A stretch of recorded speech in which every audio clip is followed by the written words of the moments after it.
Thank you for joining us for episode 6 of the Business Playbook. In each episode, we provide business professionals clear, proven strategies for winning at work and moving their organizations forward, all within the time it takes to finish a cup of coffee. I'm Emmy Boyette at the NC Chamber, and today we're discussing key takeaways from North Carolina's May primary, particularly through the business lens. So what can the business community expect moving forward towards a spicy November general election? I'm joined by Kirk, Director of the NC Chamber's political program. In this role, Kirk leads the Chamber's electioneering operations and advises members on the current political landscape in North Carolina. He also manages the NC Chamber's Political Action Committee and coordinates the release of the annual How They Voted publication. Kirk brings valuable experience from working in state politics as a staffer in the North Carolina House of Representatives.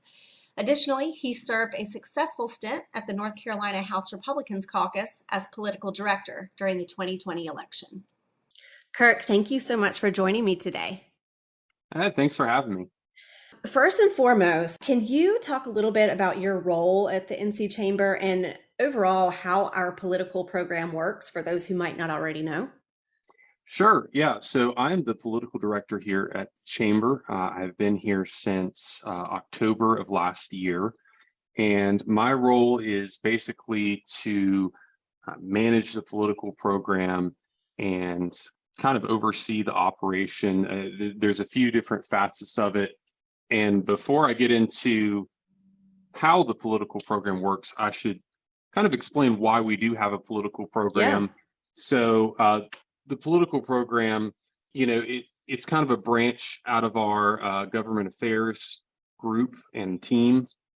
And basically, the purpose of the political program is when you're working and advocating for businesses, it's important who you're advocating to, who is in the legislature, who is on the courts. Sure.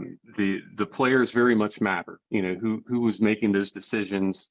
It's much easier to work with someone who has prior experience or has been proven to work really well and understand business issues in the past. And so it really matters who is in those roles. And so, you wouldn't necessarily, if you had a roof leak, you wouldn't necessarily call a painter, as your first right. First point of contact. And that's not to say that, any legislators are good or bad or whatever. But, when we're specifically just looking through the lens of business issues, we want to make sure that we have candidates and elected and eventually elected officials who are understanding and sympathetic towards what's going on with the business community and receptive to what we're talking to them about it. So that's kind of the why. How the political program works, I like to divide it into 3 buckets. So you've got accountability, analysis, and action. And so the main part of accountability for the political program is the How They Voted publication that comes out every year. And basically what that does is explains the bills that were pertaining to business issues, the big bills that were going on in session. And it also scores legislators on the votes they've taken on business related issues. So whether it be appointing someone to the business court or voting for a bill that changes some regulations that can impact businesses, anything that's pertaining to our legislative agenda could find itself in a How They Voted and could be scored. Legislators who get more than 80% would become a jobs champion for that session, which is really celebrated. Yeah, and Kirk, real quick, before you get into the other 2 buckets, I want to make sure that our listeners know that they can find the How They Voted document on our website at ncchamber.com. Okay, go ahead with the Absolutely. Other 2 buckets, Kirk. Yeah, all on the website. And thank you for stopping me there. We'll be releasing it again in some form in this year in 2022 before the election. So accountability, that's mainly How They Voted. Analysis, this is mainly what we thinking about analysis. So what I do is go through the district numbers. We had new maps this year, so kind of analyzing those districts and seeing where the competitive races are going to be, looking at candidates and kind of see who's in the field, finding out what we can. and then going to our membership and saying, hey, this is how it's looking out there. These are the key issues that are really at the forefront of people's minds. These are what we think are going to be big issues for the election. So kind of giving those political briefings to our membership is kind of the second part of that. And then we also work with some other business groups and make sure that we're kind of all on the same page, and kind of like a group project in a lot of ways. Yeah. So kind of providing that analysis and learning more about the district so that we can make good decisions, which goes into the third group there, action. And so we have the North Carolina Chamber Voter Education Program. And what that does in a lot of cases is if there's a candidate, a particular issue that we feel like is really strong, again, talking about, someone that understands business issues, then we might make an independent expenditure, which is basically we go into the district, we send either a mailer or, some people do digital advertisements, and says, hey, this person was really great on business issues. This person, voted to, cut red tape for businesses, or this particular candidate is going to support issues if you send them to Raleigh in the state legislature. And it really just educates voters on people's records or their background that we feel like is going to be a good advocate for businesses. And what that does is that helps that candidate in, kind of, because state legislative races, not many people know kind of who their representative is or the candidates. And so it gives them that education where they can say, oh, well, hey, I saw this from the NC Chamber that this person is a jobs champion. So that helps them out. And a couple of things I should mention about those independent expenditures. So we do not coordinate, nor can we coordinate with any candidates. It's independent expenditure, so we don't have any contact with them. It's basically just from the outside, and it's just us using our free speech to say, hey, this person we think is really great, and that is something that voters take into account, hopefully, when they're making their decisions, and ultimately that's just one piece as people are doing the research. So accountability, analysis, and action are kind of the three ways that we get involved. We also have the NC Chamber PAC, which is kind of another form of that, where members of the chamber can participate in our political action committee, and then we will send out contributions to certain candidates or elected officials as we see fit as our board makes those decisions. So hopefully I didn't take up too much time, but that's kind of how it works. Yeah, and I think it's important because, the realm in which you work, the political arena, is oftentimes, it can come across as this nebulous, almost intimidating thing. So I think you broke it down really well for our audience, and I appreciate that. So let's get right into it now. So the North Carolina primary in May, what were the biggest stories there? What do you think, Kirk?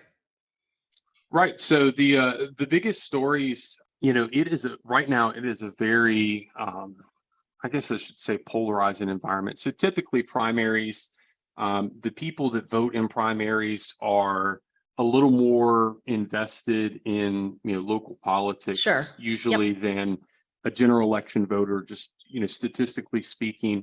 A lot of those people are party activists that are a lot more involved, a lot more passionate.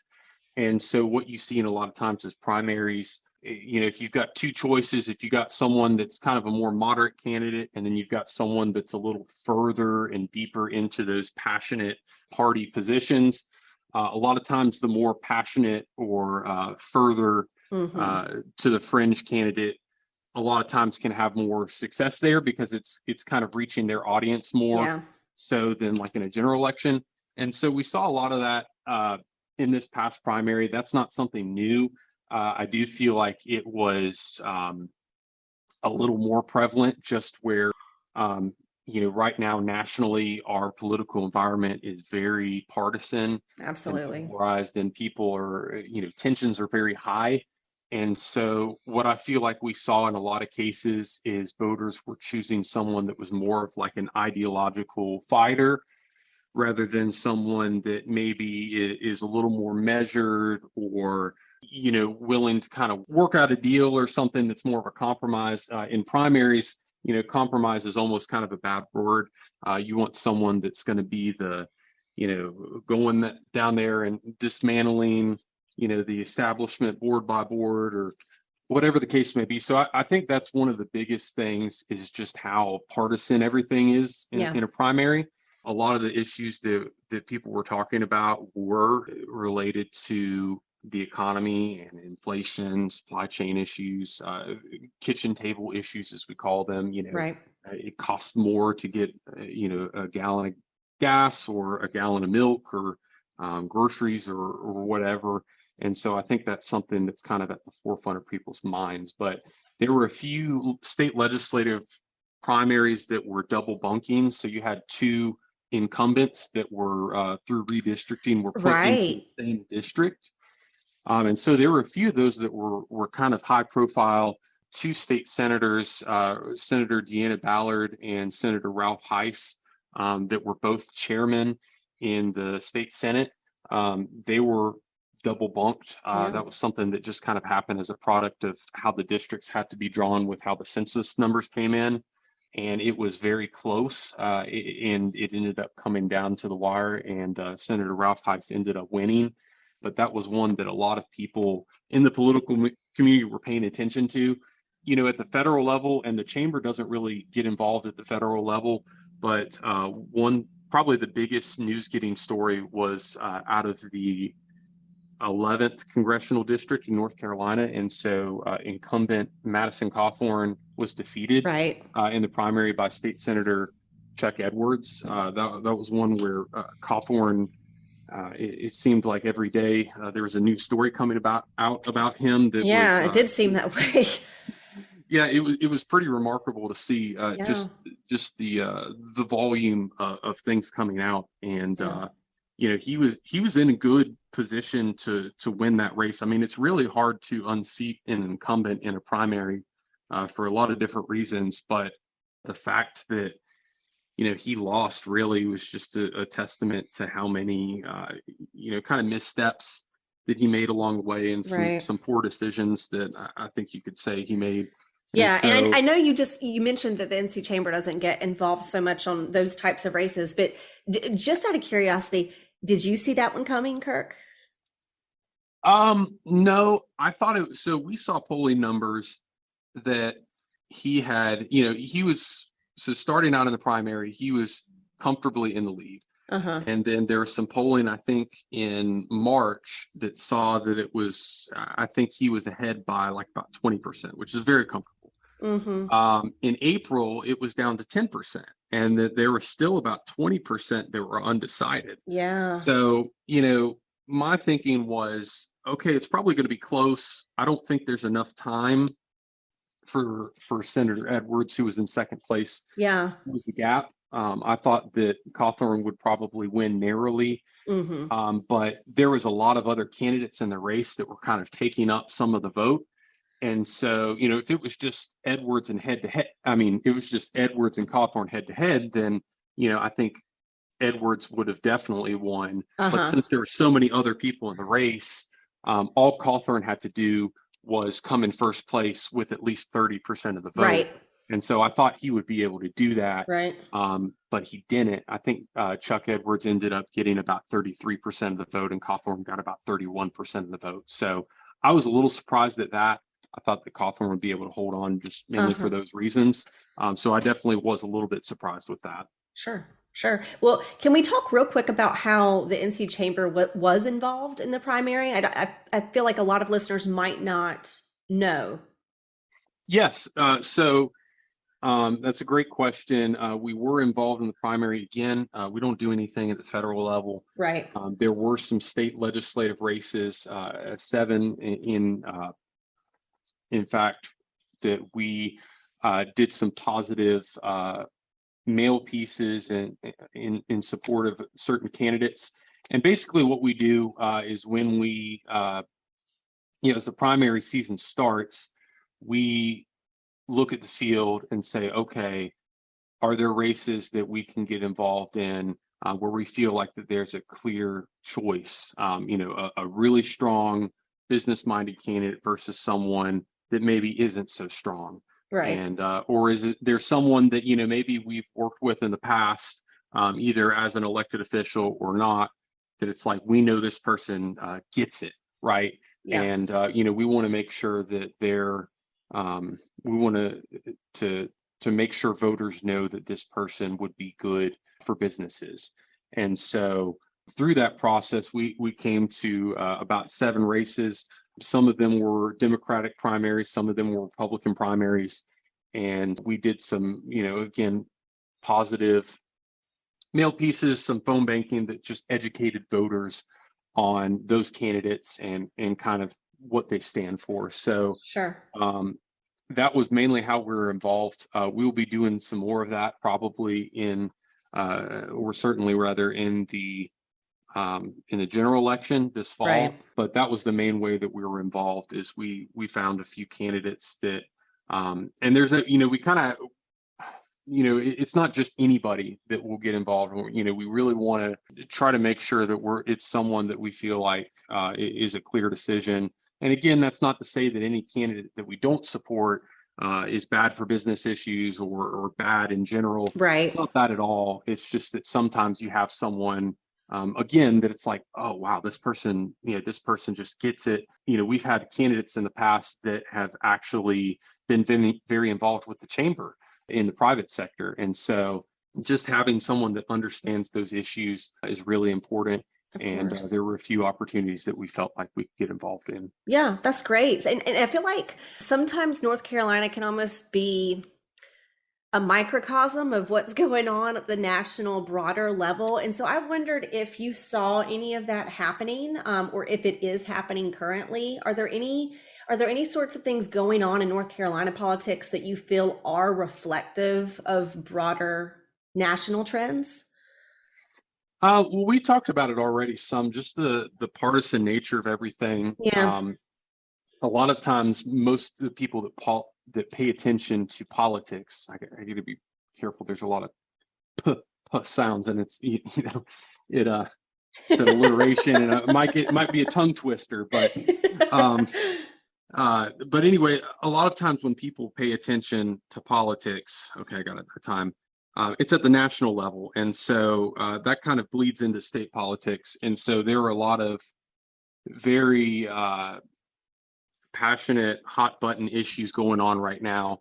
But I think one thing that is definitely indicative of the national environment that we'll continue to see is just the economy. Yeah. That's not always the issue. In 2020, people didn't, voters weren't really that focused on social issues or economic issues as much as they were for public health issues, because Right. COVID was this new Sure. huge issue that's going on. And so that was at the forefront of voters' minds. Everybody's wondering, how we're going to combat COVID, how are you going to keep me safe, make sure we have all of the protective equipment and whatnot.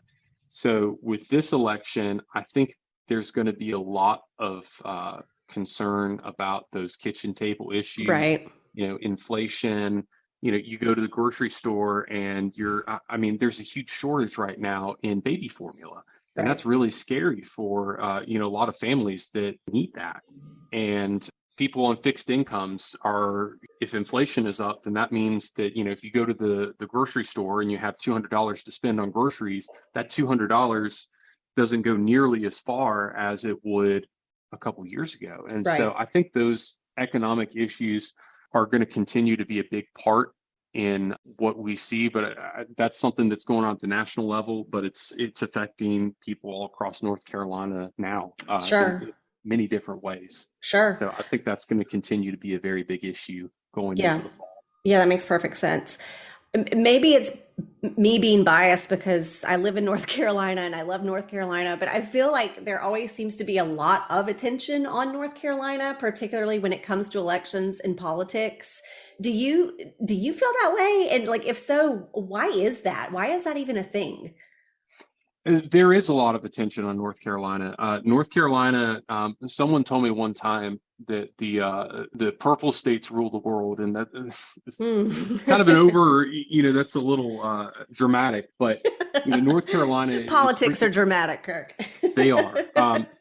So purple state, that would be, we call that as one where it's like if Republicans are red and Democrats are blue, then blue state would be something like in the Northeast, like like in Illinois or New York or out west in California. Red states would obviously be something like Alabama, Mississippi. Yeah. Purple states, those are generally your swing states where there's about the same number of Republicans and Democrats as far as voting. And we've got unaffiliated in North Carolina, which that's kind of another discussion. But generally, as far as general elections, they're usually very close in North Carolina. So that's why we get called a purple state. Yep. They're about the same number of Republican and Democrats. So you put blue and purple together. I mean, the blue and red together, and it makes purple. So North Carolina is one of those that's always going to get a lot of attention in election years, right up there with Ohio and Florida.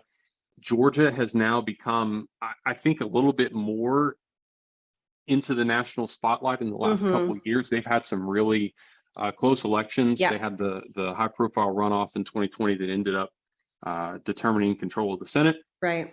So I think that's why, just because it's always going to be a close state.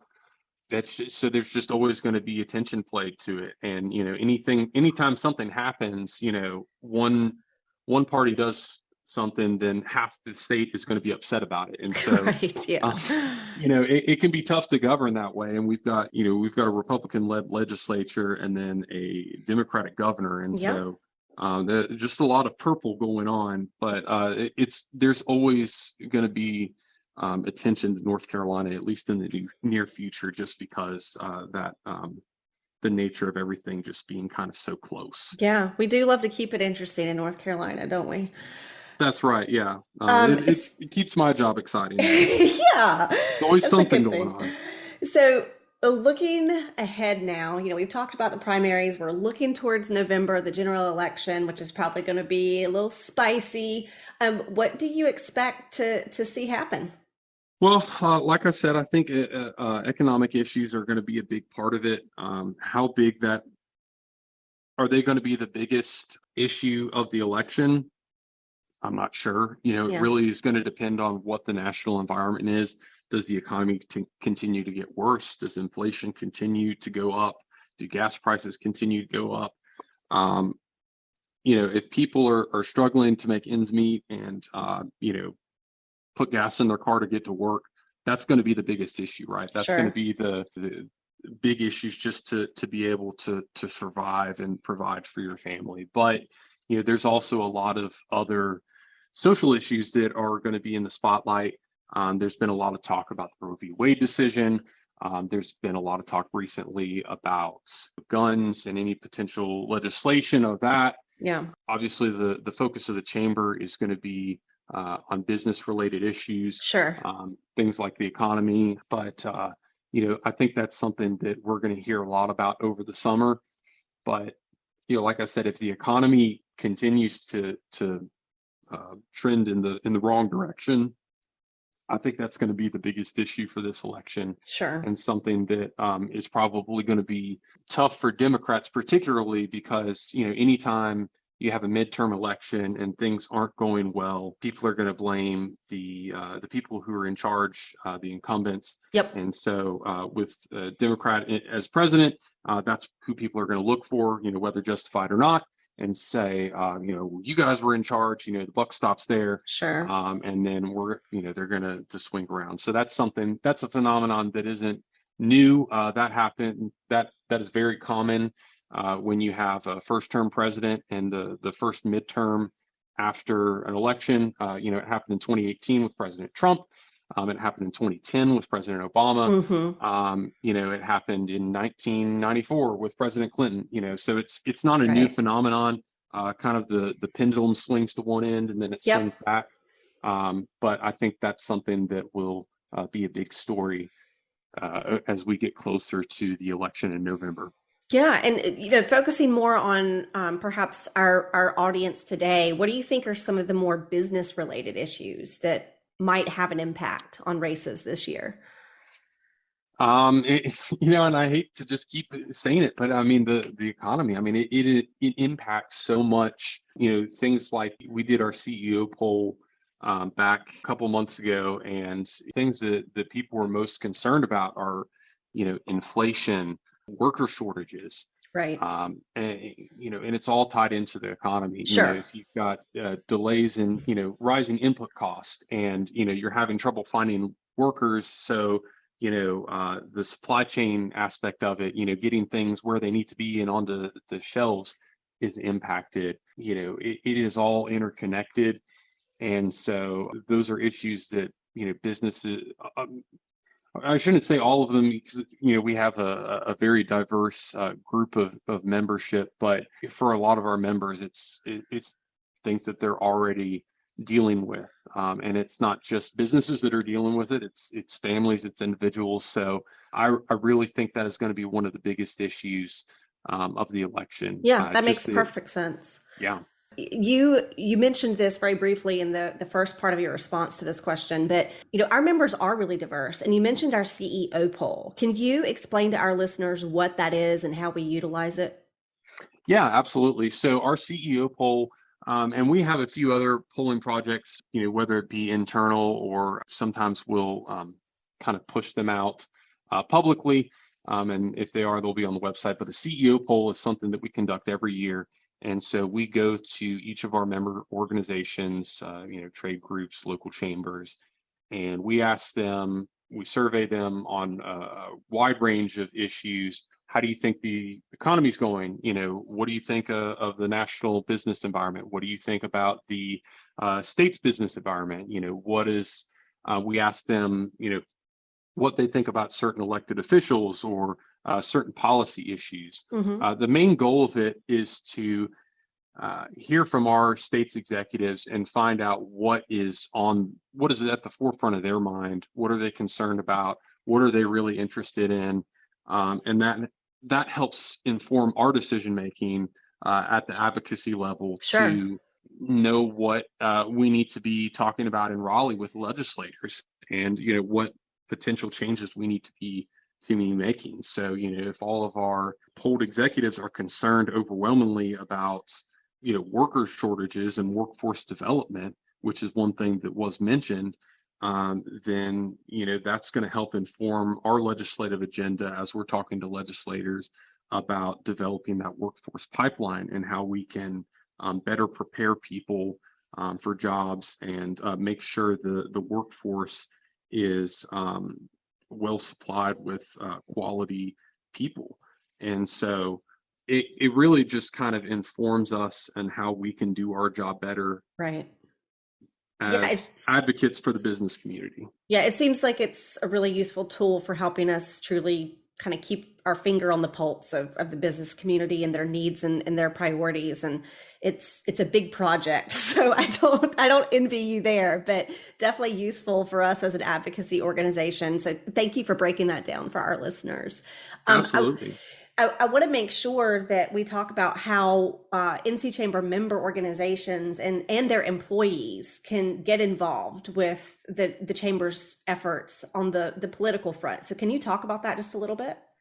Absolutely, yeah. And so, anybody, any members that are listening now, if I haven't had the pleasure to meet you yet, please reach out to me. I'd love to, set up a Zoom, meet in person, whatever works best. Phone call, and talk about kind of go into a little more depth of what we do at the chamber, and really how people can get involved. And there's a couple different ways. So we do have the chamber pack. So any employee of a chamber member organization can contribute to that. A pack is basically just a pool of individual money, that people contribute to, so that as we make decisions and on making contributions to political candidates or elected officials, they can add to that pot, and then our PAC board makes those decisions So that's kind of the first way. The second way is, if a member organization has a pack already, and maybe they want to contribute to our pack, they can do a pack to pack transfer. Okay. So if there's a member organization and they're like, oh, well, we really appreciate what the chamber's doing, we're going to send some of our pack money to the chamber, then they can do that. And several organizations have already taken advantage of that this cycle. The third way is they can support our voter education program, which is again, it's an independent expenditure 501c6 organization, and that is that's not coordinated with any candidates, and that's not any of those contributions are not earmarked in any way. Right. It's kind of a different thing entirely from the pack. So those are kind of the three ways that people can get involved. And again, if you're listening, you're thinking about supporting that, love to have a conversation with you, sit down, and we can share a little bit more about our program and our goals and all of that. So, love to have that conversation. Thank you, Kirk. There's one more thing, and I want to close with this today. And you didn't see this one coming. So for those who are listening who don't already know, Kirk had a very interesting post on social media a few months ago during the redistricting saga that North Carolina was undergoing, and took a very playful spin on it and decided to sort of break down the state into different regions based on barbecue preferences. And that post went fairly viral on social media. But Kirk, I just wanted you to come out on the record today and let us know which team are you on? Are you on Team Tomato, Team Vinegar, or that very odd Team Mustard that you referenced in your districting map? Yeah, that tweet, I never expected so many people to react to it, and I got some angry reactions. Like there's some people that were upset and were like, "I'm not in the mustard district," and it wasn't me. I didn't draw the districts. It was just taking the proposed congressional districts, and it's like, okay, are there more mustard people in this district, or are there more tomato people or vinegar-based people? It's a very contentious question in North Carolina politics. A lot of people believe that Cal Cunningham lost the Senate race because he had this huge scandal where he said enjoying some North Carolina barbecue, right? But it wasn't pulled pork. It was hot dogs. It was hot dogs and hamburgers, which is not North Carolina barbecue. And so I think that, and I'm being a little facetious here, but I think that was the reason. No other reason at all. It was the barbecue tweet that did him in. And I'm obviously just kidding. But so to set the record straight, definitely not in the.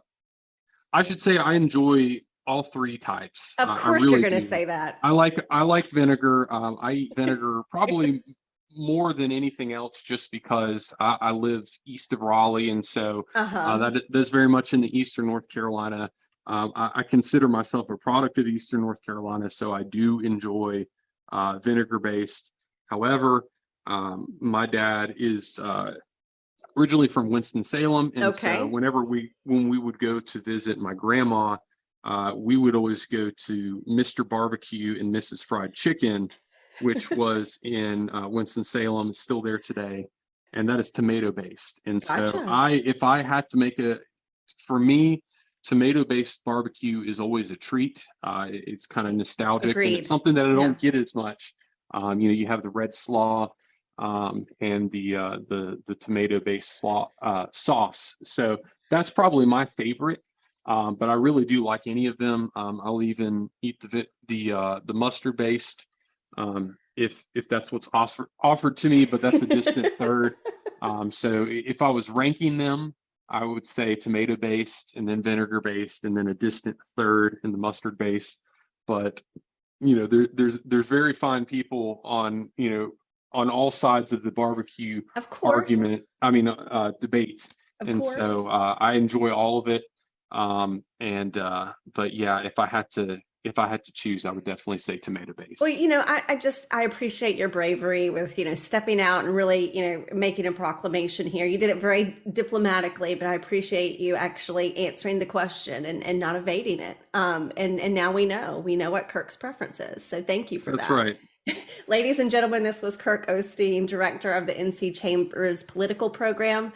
As he mentioned earlier, if you would like to connect with him directly, you can reach out to him through the NC Chamber's website at ncchamber.com. Kirk, thank you so much for your time today.